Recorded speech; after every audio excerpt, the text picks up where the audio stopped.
செய்தி. வடலூர் வள்ளலார் சத்தியஞான சபைக்கு சொந்தமான ஆக்கிரமிப்பில் உள்ள 27 ஏக்கரை அடையாளம் காண சிறப்பு குழுவை அமைக்க வேண்டும் என கடலூர் மாவட்ட ஆட்சியருக்கு சென்னை உயர்நீதிமன்றம் உத்தரவு பிறப்பித்திருக்கிறது. விவரங்களை செய்தியாளர் சுரேஷ் வழங்கிட கேட்கலாம். சுரேஷ், வணக்கம். கடலூர் மாவட்ட ஆட்சியருக்கு சென்னை உயர்நீதிமன்றம் அளித்திருக்கும் உத்தரவில் வேறு என்னென்ன விஷயங்கள் குறிப்பிடப்பட்டிருக்க, விவரங்கள் என்ன?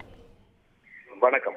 வடலூர் வள்ளலார் சத்தியஞான சபையின் வள்ளலார் சர்வதேச மையம் அமைப்பதற்கு எதிர்ப்பு தெரிவித்தும் ஆதரவு தெரிவித்தும் தாக்கல் செய்யப்பட்ட வழக்குகள் நீதிபதி சுரேஷ்குமார் மற்றும் சௌதர் அடங்கிய சிறப்பு அமர்வில் இன்றைக்கு விசாரணைக்கு வந்தது. அப்போது சத்தியஞான சபை அமைந்திருக்கக்கூடிய 71 ஏக்கர் நிலப்பரப்பும் வழிபாட்டு தலம் என்பதால் அங்கு எந்த கட்டுமானங்களும் மேற்கொள்ளக்கூடாது என்று மனுதாரர் தரப்பில் வாதம் முன்வைக்கப்பட்டது.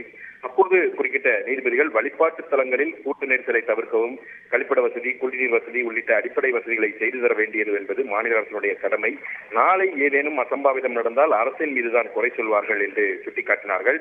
அது மட்டுமல்லாமல் கோவிலுக்கு பக்தர்கள் 106 ஏக்கர் நிலத்தை தானமாக கொடுத்திருக்கக்கூடிய நிலையில் அரசு தரப்பில் 71 ஏக்கர் மட்டுமே இருப்பதாக மனுதாரர் தரப்பில் கூறப்பட்டது குறித்து நீதிபதிகள் கேள்வி எழுப்பினார்கள். அதற்கு பதிலளித்த அறநிலையத்துறை தரப்பு வழக்கறிஞர் 1938ஆம் ஆண்டு இந்த கோவிலை அறநிலையத்துறை கட்டுப்பாட்டில் எடுத்தபோது 71 ஏக்கர் நிலம் மட்டுமே இருந்ததாகவும் அதில் 6.5 ஏக்கர் நிலத்தை ஆக்கிரமிப்பாளர்களிடமிருந்து இன்னும் மீட்கப்பட வேண்டி இருக்கிறது என்றும் தெரிவித்தார்.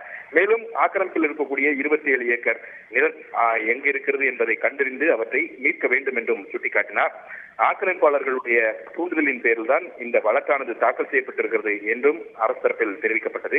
இதையடுத்து இந்த சத்தியஞான சபைக்கு சொந்தமான ஆக்கிரமிப்பில் இருக்கக்கூடிய 27 ஏக்கர் நிலத்தை அடையாளம் காண வருவாய்த்துறை, அறநிலைத்துறை அதிகாரிகள் அடங்கிய குழுவை அமைக்க வேண்டும் என்று கடலூர் மாவட்ட ஆட்சியருக்கு நீதிபதிகள் உத்தரவிட்டிருக்கிறார்கள். மேலும் 1 மாதத்தில் இந்த ஆக்கிரமிப்பு நிலங்களை அடையாளம் கண்டு அவர் குறித்து அறிக்கை தாக்கல் செய்ய வேண்டும் என்றும் நீதிபதிகள் உத்தரவிட்டிருக்கிறார்கள். அது மட்டுமல்லாமல் சத்தியஞான சபை மீது அக்கறை கொண்டவர்கள் இந்த ஆக்கிரமிப்பாளர்கள் குறித்த பட்டியலை தெரிவிக்கலாம் என்றும் நீதிபதிகள் தங்கள் உத்தரவில் சுட்டிக்காட்டி இந்த வழக்கின் விசாரணையை செப்டம்பர் 5ஆம் தேதிக்கு தள்ளி வைத்திருக்கிறார்கள்.